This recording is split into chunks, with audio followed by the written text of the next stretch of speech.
할렐루야. 할렐루야. 오늘도 하나님의 은혜와 사랑이 특별히 치료의 은혜가 여러분 가운데 임하여 주시기를 예수님의 이름으로 축원합니다. 옆에 분과 인사 한번 나누겠습니다. 당신은 하나님의 사람입니다. 한 번 더 인사합니다. 하나님은 당신을 통해서 일하십니다. 여러분 아멘이십니까? 최근 우리 주변에서 질병을 앓고 있는 분들이 많이 계십니다. 그래서 원래 설교 제목과 또 내용은 본문 것이 아니었는데 이 본문부터 좀 먼저 다루는 게 좋겠다 싶어서 설교 본문과 내용을 완전히 바꿨습니다. 물리칠 수 있는 질병이 있다면 괜찮은데 그렇지 않는 것 같은 경우는 참 어렵습니다. 다른 고통보다 이 질병으로 받고 있는 이 고통은 참 힘들고 어렵습니다. 재정적인 문제요, 좀 어렵습니다. 그러나 좀 노력하면 변경될 수 있습니다. 노력하면 좀 더 나아질 수 있습니다. 사람과 관계의 문제요, 여러 가지 상황의 문제들 말입니다. 우리가 조금만 더 노력하면 여러분 변화될 수 있습니다. 그러나 질병이 우리 앞에 있을 때는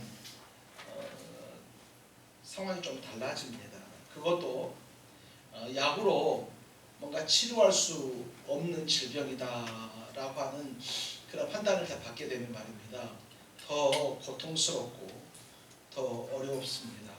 그 사람이 근데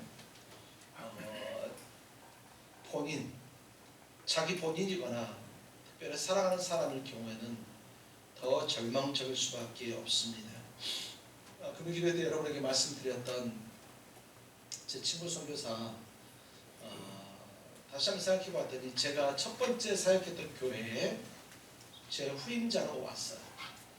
제 후임자로 와서 거기 청년과 사귀게 되고 그 청년과 결혼해서 국내에서 조도사 사역을 하다가 이집트로 선교사로 떠나셨습니다. 그 선교사님이 지난주에 보내왔던 마지막 이 선교 편지, 온몸에 암이 다 퍼져서 수많은 치료도 했었고 관련된 수많은 시도도 해봤지만 결국은 실패하고 간, 폐, 심장부터 시작해서 전이되지 않은 곳이 없을 정도로 다 전이가 돼서 이제는 병원에서 아무런 소망이 없다. 그래서 가족과 함께 시간을 보내는 게 좋겠다 싶어서 지금 본인 집도 없습니다. 선교사가 무슨 집이 있겠습니까? 국내에. 한국에 돌아와서 선교관을 빌려서 선교관에서 자녀들과 아내와 함께 지금 지내고 있답니다. 그리고 그렇게 하다가 상황이 조금 더 악화되면 호스피스 병동으로 옮겨지게 되고 그곳에서 죽음을 준비해야 된다, 이렇게 얘기를 합니다. 지난 금요일날 여러분에게 말씀드렸지만 이 선교사님 말이죠, 정말 딱 보면 어깨가 딱 부러졌거든요. 그리고 언제 봐도 딱 군인 같아요. 건강해가지고 말입니다. 목소리도 그렇고 말하는 톤도 얼마나 듬직하고 멋있는지 모릅니다. 그런데 질병이 오니까 방법이 없어요. 그 사모로 있는 제 제자 그 청년들 역시 마찬가지로 지금 어떤 마음이겠는가 되돌이켜 보니까 얼마나 마음이 아픈지 모르겠습니다. 다시 말씀드립니다만 여러 가지 질병 가운데, 여러 가지 고통 가운데 이 질병의 고통, 그 어떤 것과도 비교할 수 없을 줄 압니다.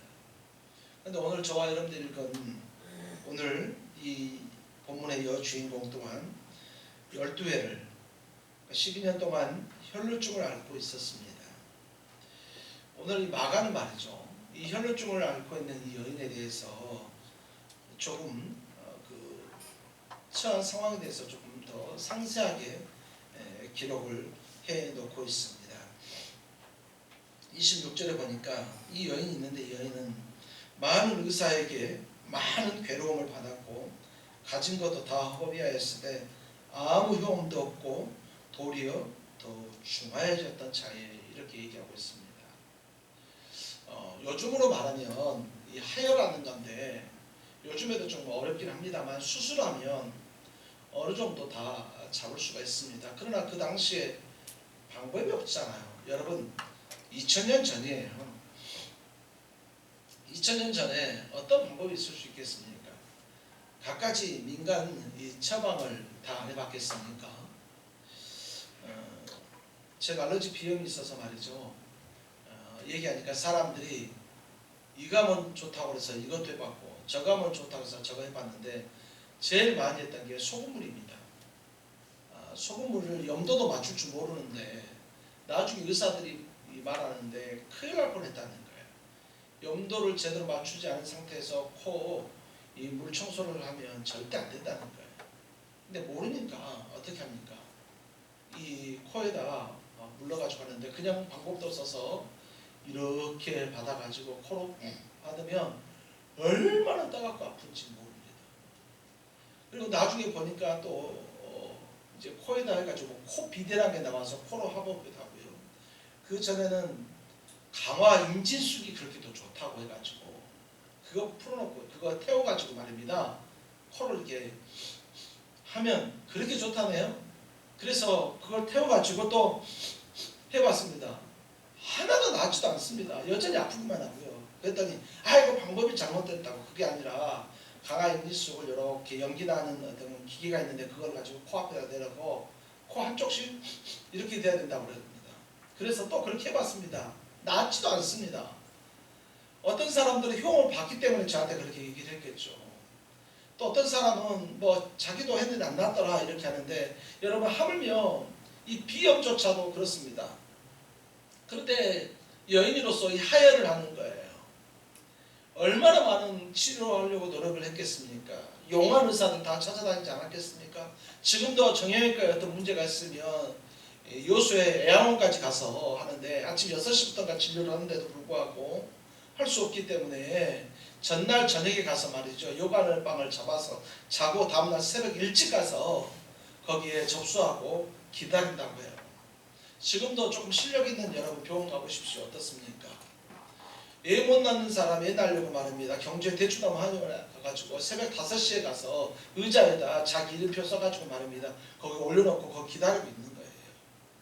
그래서 부인들은 못 나가니까 거기 가면 부인들보다는 대부분 뭐 시어머니나 또 친정어머니 아니면 신랑들이 그 의자에 앉아 있는 거예요. 그리고 영화방에서 근처에서 자다가 전화하면 이제 나와서 진료를 받는 거예요. 대신 기다리고 있다가. 그런데 이제 할아버지가 안 하고 아들이 받는다고 해서 또 떨어졌다 어쨌다 막 이런 말을 하는데, 이 여인이 여러분 얼마나 많은 노력을 해봤겠냐 말이에요. 질병이 암 질병이 있습니다. 어떻게 합니까 여러분? 얼마나 많은 노력을 할까요? 여기저기 용한 데는 다 보고 말이죠. 자연식 해보고 비타민 먹으면 또 좋다고 해서 비타민도 먹어보고, 아니다 그거 먹으면 또 안 된다고, 어떤 사람 먹어야 된다고 하고 어떤 사람 먹으면 안 된다고. 도대체 어떻게 하라는 말이에요. 이 여인이 말입니다.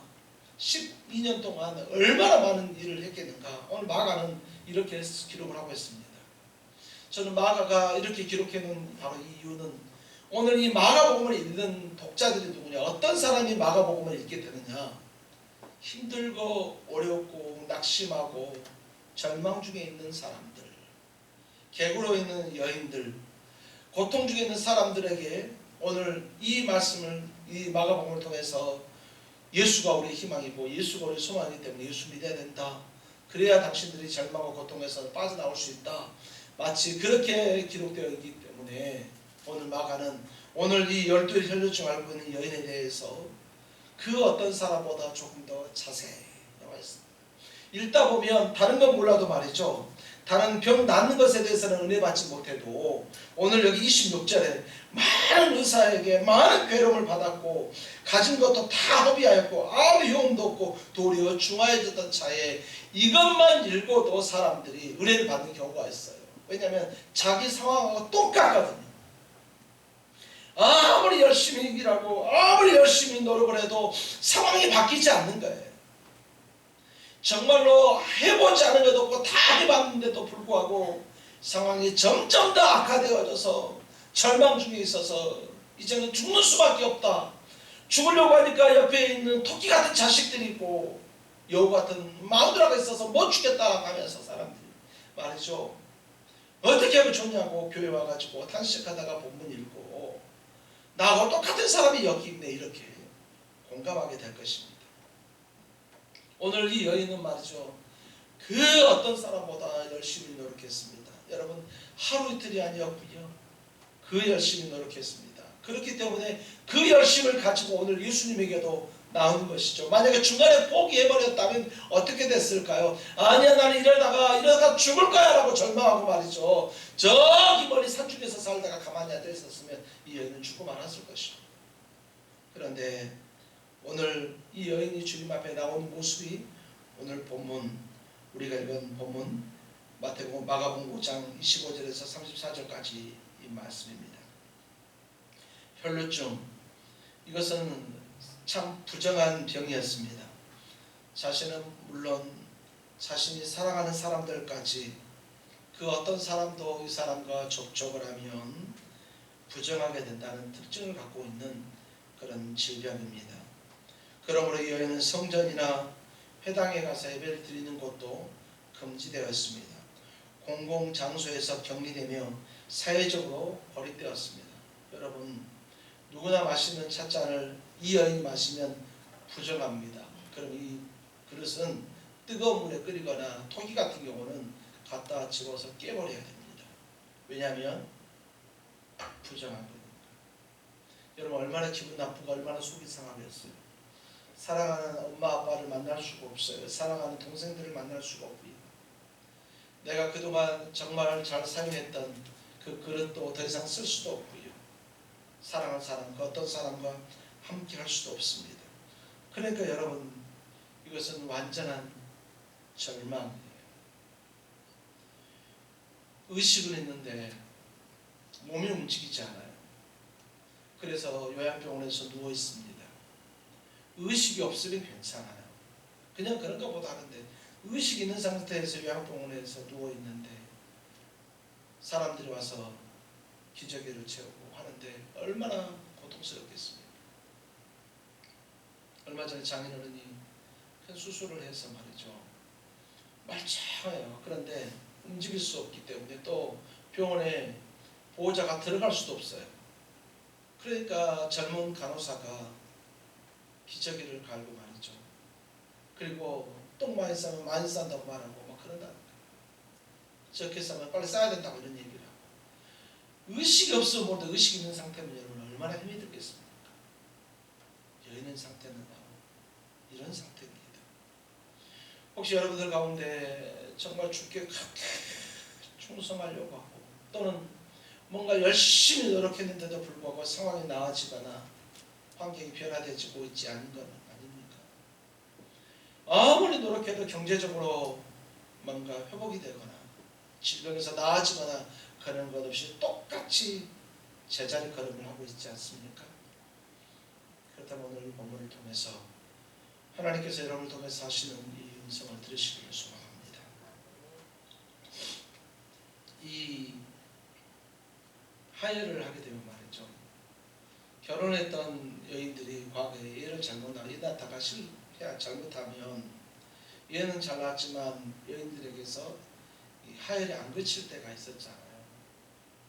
그런데 랍비들은 말이죠. 이 병은 부정한 병이기 때문에 이혼할 수 있는 병이라고 얘기했어요. 여러분 사랑하는 남편과도 살 수가 없어요. 자식을 낳았는데 그 자식은 말이죠. 내가 내 젖을 물려서 키울 수가 없어요. 내 자식이 부정하게 되니까 말이죠. 그러면 분리대가 되고 또 이 자식, 이 아내는 멀리 버려지게 되고 이 남편은 그와 함께 살 수 없을 정도로 부정한 병이 바로 이 하혈, 유출병입니다. 그래서 어떤 사람은 저주받은 병이다 이렇게 얘기하고 있습니다. 또 어떤 사람은 이렇게 얘기합니다. 죄 때문이다. 당신이 죄를 지어서 그렇다라고 그렇게 얘기합니다. 우리가 뭔가를 잘못하지 않았는데도 우리에게 애매하게 고난이 있을 수 있어요. 그럴 때 주변에서 우리에게 이렇게 얘기할 때도 있습니다. 당신 뭔 죄를 지었어? 도대체 뭔 죄를 지었길래 그러는 거야? 그렇게 얘기하는 사람도 있습니다. 친구 목사 사모가 몸이 가끔 좀 아픕니다. 한번 아프면 며칠간은 아파서 고통을 당하고, 그런데 친정 엄마가 그때마다 사모에게 뭐라고 하냐면, 너 남편 목사님한테 뭐 잘못한 거 있어? 이렇게 물어본다는 거예요. 몸은 아파 죽겠는데 친정 엄마가 얼마나 아프면 힘들겠다 이렇게 말해야 되잖아요. 근데 친정 엄마가 하는 말이, 너 남편 목사님한테 뭐 죄 지은 거 있지? 그러니까 아프지? 이러다는 거예요. 이러면 안 되는 거잖아요. 혹시 주변 사람들에게 이럴 수 있어요. 당신이 뭔가 잘못했기 때문에 당신의 이런 병이 오고 당신에게 이런 저주가 온 거야 라고 말할 수 있습니다. 세상에서는 당신이 전생에 업이 있어서 그렇다, 당신이 전생에 업이 있어서 현재 이런 상황이고 이런 고통을 당한다, 이렇게 말을 할 때도 있습니다. 내 의지와 전혀 상관없이 찾아오는 이런 것들, 물론 여러분, 물론 범죄하면 하나님의 징계로 말미암아 그럴 것도 올 수 있습니다. 다윗처럼 본인이 죄를 지었기 때문에 아들 압살롬이 칼을 들고 자기를 죽이려고 해서 신발도 못 신고 도망가서 펑펑 울면서 시편을 쓰는 그런 경우도 없지 않아 있습니다. 자기는 자기 자신 사정을 알겠다는 거예요. 누가 말하지 않아도 내 사정을 아는데 다른 사람이 내 사정을 그렇게 콕콕 찔러서 얘기하면 얼마나 아픕니까? 오늘 이 여인은 말했죠. 저주받은 병 같아서 너무나도 심사가 아프고 힘든 일입니다. 그런데 이 여인에게 재밌는 어쩜 그 어둠의 단비 같은, 어둠의 햇빛 같은, 아주 자그마한 빛 같은 소문이 들립니다. 그 소문은 예수님이 많은 사람들에게 가서 이적을 베푼다는 것입니다. 많은 사람들이 가서 눈을 뜨기도 하고, 어떤 사람은 죽은 사람을 살리기도 하고, 어떤 사람은 도저히 일어나지 못하는 사람을 일으키기도 한다는 소문을 이 여인이 들었습니다. 그때 이 여인이 이 마음속에 이런 생각이 듭니다. 나도 예수님의 옷에 손만 대어도 낫지 않을까? 나도 예수님의 옷에 손만 대어도 낫지 않을까? 그 당시에 만연된 미신 중에 하나가 이런 거였어요. 위대한 사람의 어떤 물품에 손을 대면 낫는다, 이런 말. 요즘에도 캐톨릭에서는 말이죠, 자기들이 말하는 성자들이 있습니다. 그래서 그 성자들을 이 썼던 물건에다 손을 대면 그 성자가 평상시에 행했던, 죽기 전에 행했던 그 모든 선행에 대한 것을 자기가 나눠 가질 수 있다라고 생각하는 거예요. 그래서 성자가 자기들이 말한 그 사람의 죽은 뼈조차도 말입니다, 그것을 보고 만지려고 하는 거예요. 그래서 어느 도시에는 그 죽은 사람의 뼈를 유리관에 만들어 놓고 그걸 보고 거기를 와서 참배하면서 그러면 자기가 뭔가 좋아질 것처럼 생각을 하고 있습니다. 오늘 이 여인도 혹시 이것이 믿음이라고 해도 좋고 믿음이 아니라고 해도 좋습니다. 그러나 다음은 이 여인이 하나 갖고 있었던 것은 뭐였냐면, 예수님의 옷에 손만 대어도 낫지 않겠는가 하는, 어쩜 미신적인 것도 같고 어쩜 그렇지 못한 것도 같긴 하지만, 그런 예수님만이 그에게 힘이 되고 예수님만이 그에게 치료해 줄 수 있다라고 그런 생각을 했었던 것 같습니다. 이 여인은 무리 가운데 조용히 끼어듭니다. 그리고 접근합니다. 여러분, 그런데 이 여인이 얼마나 민폐인 줄 아세요? 이 여인이 얼마나 민폐냐면, 수많은 무리가 있는데 그 수많은 무리를 향해서 내가 손을 대지 않고요, 몸만 닿아도 부정하게 됩니까? 예수님에게 가는데 예수님이 이렇게 혼자 가만히 계시면 가서 터치하고 얼른 도망가면 되잖아요. 근데 그게 아니에요. 예수님이 수많은 사람들을 무리 속에 끼어 있어요. 그래서 예수님이 가는 길이 녹록지 않고요, 죄송합니다만 예수님께 가면서 부딪히는 좌우에 있는 사람들이 다 부정케 돼요. 우리가 예수 좀 한번 믿어보려고 하니까 주변에서 얼마나 욕하는지. 네 엄마가 절에 보살이잖아.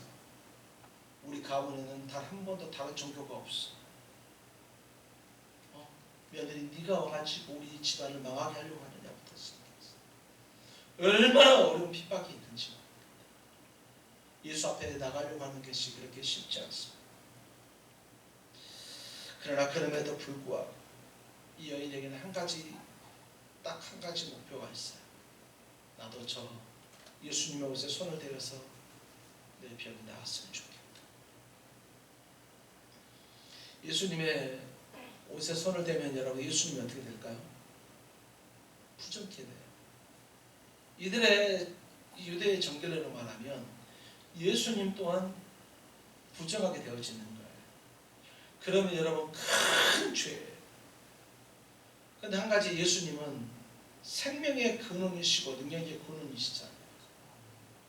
그렇기 때문에 그 여인이 한다고 할지라도 그들의 결례상한 예수님이 마치 부정한 사람처럼 될지 모르지만 그러나 오히려 예수님에게 손을 대면 낫는 치료되는 역사였다는 사실, 바로 그것입니다. 28절에 보니까 이렇게 말합니다. 이는 내가 그의 옷에만 손을 대어도 구원을 받으리라 생각함일라라. 말한 게 아니에요. 마음속으로 말하는 거예요. 마음속으로 그렇게 생각하는 거예요. 그의 마음속에 그것이 여러분 얼마나 믿음과 의심이 교차됐을까요? 여러분 어떻습니까? 뭔가를 하려고 하면 그냥 무조건 확신이 드나요? 잘 안 돼요. 뭔가 하면 될까? 잘 안 돼요. 지난 금요일날 제가 우리 성도들이 아프고 또 여러 가지 때문에 막 기도하다가 손을 내밀어 병을 고치시고 표적과 비슷한 그릇 가지고 예수의 이름으로 여러분 이름 부르라고 하면서 살아가는 제가 이기훈의 이름으로 해가지고 제가 깜짝 놀랐고 3이다 나오는 줄 알았어요. 제가 절대 제 이름으로 하면 안 됩니다. 예수님의 이름으로 해야 됩니다. 그런데 예수의 이름으로 치료받는다. 예수의 이름으로 내게 임할지어다 하고 사도들이 했고 사도들이 그렇게 하자 많은 사람들이 병들이 나았잖아요. 그래서 성령을 던지면 저와 여러분들이 사도들이 했던 고백했던 것을 똑같이 그렇게 고백하는 거지 않습니까? 이 여인의 영적인 상태가 또는 믿음의 특징이 의심이 그 안에도 있을 수도 있고요. 또 미신적인 생각이 있을 수도 있고 어떤 것이 있을 수도 있어요. 그러나 그 여인은 예수님에게 나옵니다. 여러분 예수님이 다 잘 믿어지지 않더라도 좋습니다. 예수님이 좀 의심스럽더라도 좋습니다. 그러나 주님 앞에 나와야 합니다. 주님 앞에 나와야 문제는 해결됩니다. 주님을 만나야 문제는 해결되는 것입니다. 이 여인이 주님 앞에 나옵니다. 그리고 여인이 예수님에게 손을 댔습니다. 어떻게 손을 댔는지는 잘 모르겠어요. 그냥 이러고 도망갔는지 아니면 자꾸 비볐는지 이 옷 자락을 그건 잘 모르겠어요. 그러나 혹시 예수님이 안 거 보니까 혹시 막 심하게 한 것 아닐까? 아니 그렇지는 않은 것 같아요. 나중에 본문을 보면 알 수 있지만 어쨌든지 이 여인이 말이죠. 이에게 손을 댈 때 제가 생각하기에 미루어 짐작해 보건대 절대 과격하게 손을 대지는 못했을 거예요. 왜냐하면 자기가 손을 대면 부정해질 것이라는 걸 알고 있기 때문에 그냥 쑥스럽게 해서 손을 대어줄 수도 있습니다. 우리가 처음 예수 믿을 때 어땠습니까? 내가 처음 교회 왔는데 교회에서 엎드려서 기도하는데 말이죠. 친구들이 기도를 시키는 거예요. 기도할 때 이렇게 하면 된다는 거예요. 어떻게 해야 되는지도 잘 모르겠는데 얼마나 쑥스럽고 삐죽삐죽하는지 몰라요.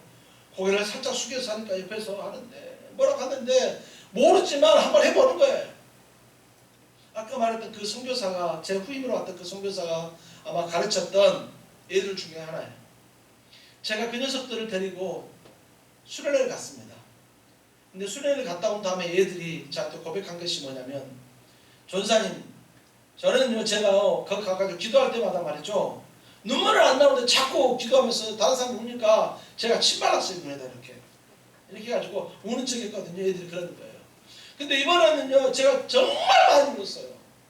하나님께 정말 많이 울면서 기도했어요. 그러는 거예요. 아 너무너무 잘됐다. 마치 그런 마음이에요. 다른 사람은 열심히 통성으로 기도하고 울면서도 기도하는데 기도가 뭔지도 모르고 그 자리에 와 있는 거예요. 그런데 한 가지 소망이 있는 거예요.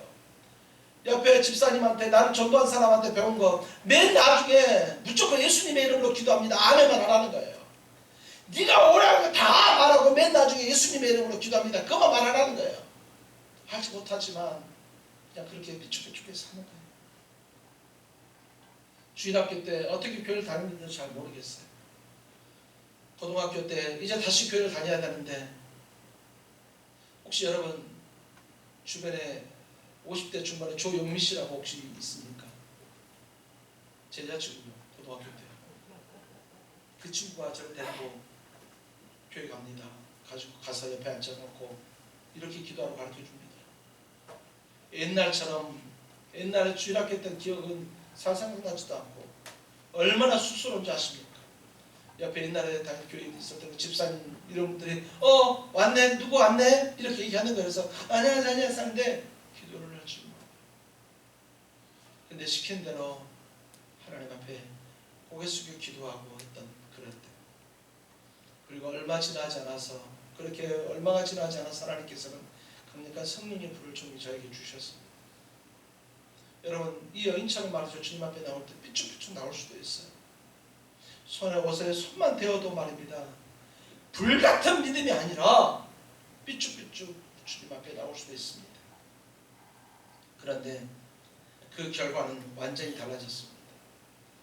처음 할 때 삐쭉삐쭉 왔지만 그에게 손을 대었을 때 내 몸에서 피가 마른 것이 그는 알 수 있었습니다. 여러분, 똑같이 12년 동안 지냈던 몸의 상태가 갑자기 바뀌는 거예요. 더 이상 피가 흐르지 않는 거예요. 하열하지 않는 거예요. 이 여인이 아마 깜짝 놀라지 않았겠습니까? 야, 나았다. 말할 수는 없고 이렇게 말할 수는 없지만 나았다. 이런 마음을 갖고 있지 않았겠습니까? 그런데 예수님께서 더 놀라운 일로 인해서 이 여인은 두려워합니다. 29절에 보니까 예수께서 그 능력이 자기에게서 나간 줄을 아시고 우리 가운데 돌이켜 말씀하시되 누가 내 옷에 손을 대었느냐 이렇게 말합니다. 여러분, 예수님은요 단순히 축복의 통로가 아니라요, 예수님은 능력의 근원이십니다. 여러분 아멘이신가요?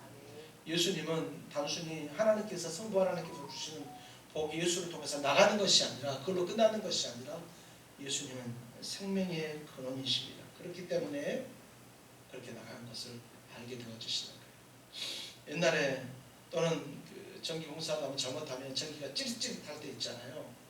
그런 걸로 알게 되는 것이 아니에요. 예수님은 생명의 근원이시기 때문에 내게서 나간 것이 무엇이라는 것을 알고 있어서 물어본 것입니다. 누가 내 옷에 손을 대었느냐? 누가 내 옷에 손을 대었느냐? 이렇게 얘기합니다. 이 말씀하시되라고 하는 이 말씀을 이 헬라어로 기록되어 있지만 히브리적 성경으로 봤을 때 여기에 예수님의 감정이 그 안에 들어가 있는 거예요. 화나서 말씀하시는 것이 아니에요. 정말 찾고 싶어하는 거예요. 이 사람도 예수를 만졌고요, 저 사람도 예수를 만졌어요. 이 사람도 교회 와서 기도하고 저 사람도 교회 와서 기도해요. 예수님이 처음 등장했을 때부터 시작해서 허다한 무리라고 말하는 그 사람들 사이에 끼어서 한 번도 빠짐없이 예수님에게 와서 늘 하면서 무리 가운데 가할 때 그 사람을 만져보고 싶어서 그랬을지도 몰라요. 옛날에 나훈아하고 남진이 그때 리사이틀이라고 했잖아요. 노래 한번 부르고 나면 난리가 났잖아요. 아줌마들부터 시작해서 그거 한번 만져보려고, 만지면 뭔가 달라지나요? 근데 만져보려고 난리가 났잖아요. 예수님이 그렇게 해서 그 많은 사람들이 예수님을 지금까지도 만났지만, 만지기도 했지만, 예수님이 누가 내 옷에 손을 대었느냐 물어본 것은 이번 이치원이에요. 혹시 저와 여러분들이 예수님 앞에 나오면서, 예수님 앞에 기도하러 나오면서 정말로 이 여인과 같이 간절한 믿음이 아니라 그냥 다른 사람이 그랬던 것처럼, 허다한 무리들이 그랬던 것처럼 예수님의 옷만 만지고 가지 않았는지, 우리는 우리의 모습을 한번 살펴봐야만 합니다. 생명의 근원이신 하나님, 천하 모든 만물을 만드신 하나님, 인간을 만드신 하나님, 그 하나님이 바로 이분이십니다. 그분에게서 능력이 나간 것입니다. 그래서 누가 내 옷에 손을 대었느냐 이렇게 말하는 이유는 무엇이었을까요? 혼내려고요? 아니요, 그렇지 않아요. 우리는 미루어 짐작해 봐도 예수님께서 가지고 계신 성품만 봐도 알 수 있습니다. 더 큰 은혜를 베푸시려고 하시는 것입니다. 여러분, 오늘 주님 앞에 우리가 나와서 주님 앞에 손을 대었습니다. 이 여인처럼 즉시 나았으면 좋겠지만 즉시 낫지 못했어도 괜찮아요. 여전히 내가 고통 중에 있을 수도 있고 아픔 중에 있을 수도 있고요. 여전히 내가 환난 중에 있을 수도 있어요. 그런 우리에게 주님께서 말씀하십니다. 누가 내 옷에 손을 대었느냐. 이 말을 들은 여인이 얼마나 놀랬겠습니까? 설마 자기를 알아보겠어? 설마 자기를 찾아내겠어? 여러분, 그럴 수도 모르겠죠. 그런데 예수님께서 가던 길을 멈추시고 이렇게 둘러차리시는 거예요. 누가 내 옷에 손을 대었느냐. 그러니까 베드로는 말합니다. 아니 주님, 너무나도 많은 사람들이 당신을 에워싸고 있는데 이렇게 물어보면 어떻게 합니까? 라고 얘기합니다. 베드로는 알지 못하는 거예요. 이 보이지 않는 이 능력이 나간 이 사건을 알지 못하는 거예요. 주변 사람들 우리에게 이렇게 얘기합니다. 야, 어떻게 그게 상식에 맞는 일이냐?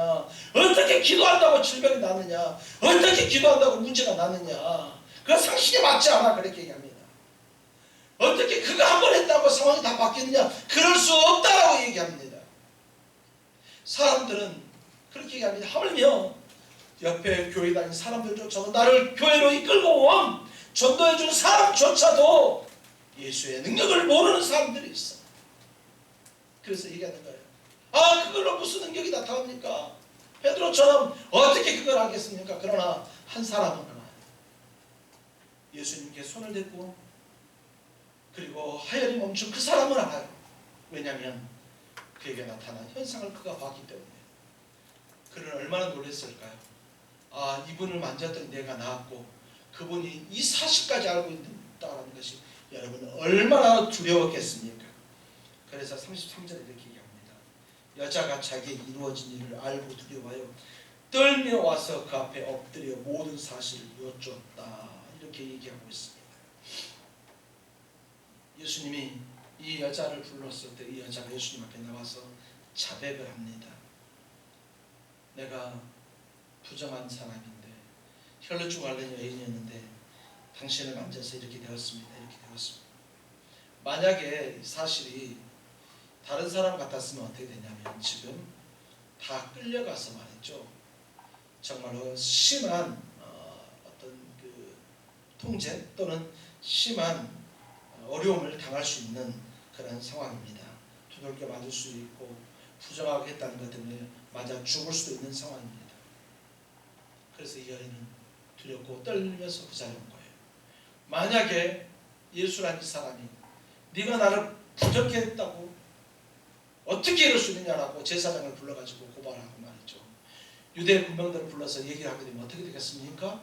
이 여인은 그대로 잡혀가게 되어지는 거예요. 그래서 두렵고 떨면서 이 자리에 온 거예요. 첫 번째로 내 병이 나은 것 때문에 놀랍고, 두 번째로 이 사람을 부정하게 했다는 것, 그런 생각 때문에 놀라는 거예요. 그러나 예수님께서는 그에게 그렇게 말씀하지 않습니다. 따라 내 믿음이 너를 구원하였으니 평안히 가라. 내 병에서 너희가 건강할지어다. 예수님께서는 그에게 말씀하십니다. 따라 네 믿음이 너를 구원하였으니 평안히 가라.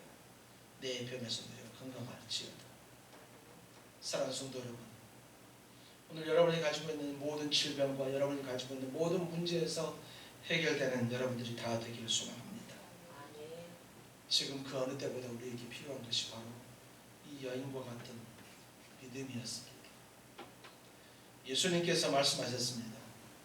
이 여인이 가지고 있는 것은 믿음이었다. 따라 내 믿음.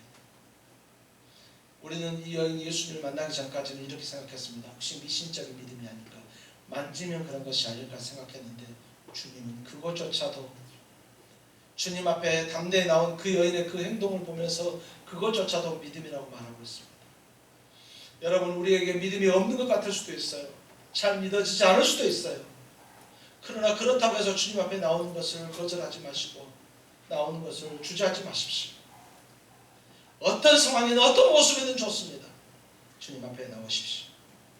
주님 앞에 나오시면 주님께서 하늘의 권세와 그 권위를 담아서 주님께서는 이렇게 말합니다. 딸아, 내 믿음이 너를 구원하였다. 오늘 저와 여러분에게 살아계신 하나님께서는 저 하늘의 권위를 가지고 오늘 저와 여러분에게 말씀하실 것입니다. 딸아, 내 믿음이 너를 구원하였다. 우리가 질병의 문제를 가지고 우리는 주님 앞에 나와야 합니다. 우리는 삶의 문제를 가지고 주님 앞에 나와야 합니다. 지금 우리가 갖고 있는 어려움의 문제를 가지고 주님 앞에 나와야 하는 것입니다.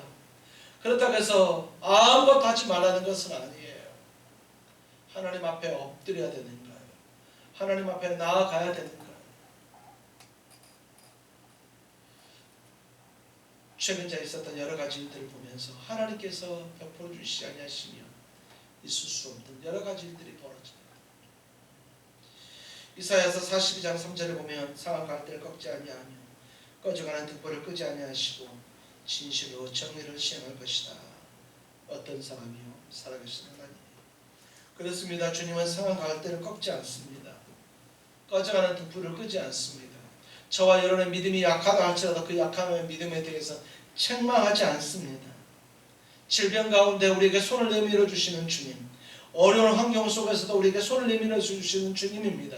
그러므로 우리는 어떤 상황 속에서라도 환경을 통해서 여러분들 지배를 받지 말고 환경을 극복하고 주님 앞에 나아가는 오늘 여기 있는 저와 여러분들이 다 되시기를 소망합니다. 하나님 우리의 병을 다 해결해 주실 것입니다. 우리의 문제도 다 해결해 주실 것입니다. 여러분 이 믿음을 가지고 나오시기를 소망합니다. 혹시 주님 앞에 나올 때 다른 사람은 몰라도 내 병은 안 돼 이런 말 갖지 마십시오. 다른 사람한테도 내 문제는 안 될 것 같아 라고 생각하지 마십시오. 다른 사람은 다 됐지만 나는 안 돼 이런 생각 절대 하지 말라는 거예요. 주님이 하신다는 것입니다. 제가 이 말씀을 드려도 될지 잘 모르겠습니다만 장로님으로부터 전화를 받고 김영수 목사님이 지금 조금 몸이 좀 힘든 것 같다라는 말을 들었습니다. 그걸 듣고 그래서 그 말 듣고 기도하고 또 일을 하다가 잠깐 오던 차에 장로님과 권사님이 걸어서 병원에 가시는 걸 봤습니다. 보통 왜 뇌출혈이 있으면 여러분이 다 아는 것처럼 쓰러지잖아요. 뇌출혈이 있으면 쓰러지고 그것 때문에 어려움을 당하게 되잖아요. 그런데 장로님과 권사님이 걸어가고 계시다. 그래서 가다가 얼른 차를 세우고 권사님의 머리에 손을 얹고 기도하고 하나님께서 치료해 주시고 정말로 마음에 소원하는 마음으로 그리고 두 분을 차에 모시고 이제 응급실에 모셔드리고 또 마음을 얼마나 기도했는지 모릅니다. 그런데 그냥 어디가 편찮으신가 하기라도 병원에 갔는데 응급실에 갔더니 뇌에 출혈이 이미 상당히 많이 진행되어 있었다는 것입니다. 만약에 그것이 좀 굳고 뇌의 신경들을 눌렀으면 마비가 오기 시작하잖아요. 그래도 얼마나 하나님께 감사한지. 이제 우리가 기도해야 될 것은 하나님께서 온전히 다 치료해 주실 것을 믿고 또 회복시켜 주실 것을 믿고 기도해야 될 줄 믿습니다. 하나님께서 치료해 주실 줄 믿습니다. 하나님께서 회복시켜 주실 줄 믿습니다. 성도 여러분, 우리의 삶의 아픔과 고민이 있을 수 있습니다. 어떻게 해결할까요? 주님 앞에 가면 해결된다 하더라. 해결되지 않습니다. 주님 앞에 나와야 합니다. 주님 앞에 기도로 나와야 그 문제가 해결됩니다. 우리 따라서 한번 해볼까요? 기도가 한 번 더 기도가 제일 빠르다. 한 번 더 기도가 제일 빠르다. 여러분 주님 앞에 나와야 합니다.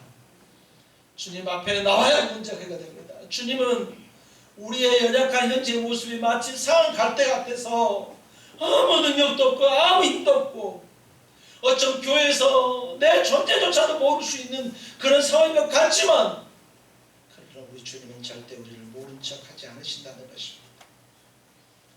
세상 사람들처럼 베드로가 지적했던 것처럼 수많은 사람들처럼 주님 앞에 그저 왔다 갔다만 하지 말고 오늘 이 여인이 그랬던 것처럼 주님 앞에 온전히 믿음을 가지고 나오는 오늘 저와 여러분들이 되시기를 소망합니다. 우리가 주님 앞에 나왔을 때 오늘 주님께서 여인에게 했던 것처럼 누가 내 옷에 손을 대었느냐. 그래서 우리가 주님, 제가 주님에게 손을 대었습니다. 따라 내 믿음이 너를 구원하였다. 이런 응답받고 나아가는 여러분 되기를 소망합니다. 우리에게 주님께서 고쳐주신 은혜, 회복 주신 은혜가 있어지기를 소망합니다. 마태복음 10장 28절에 보면 몸은 죽여도 영혼은 능히 죽이지 못하는 자들을 두려워하지 말라. 오직 몸과 영혼을 능히 지옥에 멸할 수 있는 일을 두려워하라 말하고 있습니다.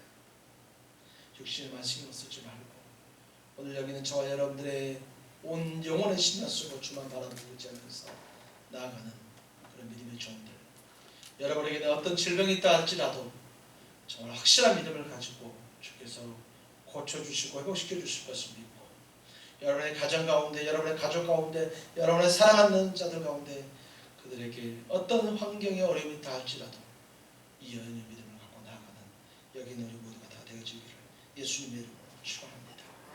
우리 시간 같이 기도 한번 드렸습니다.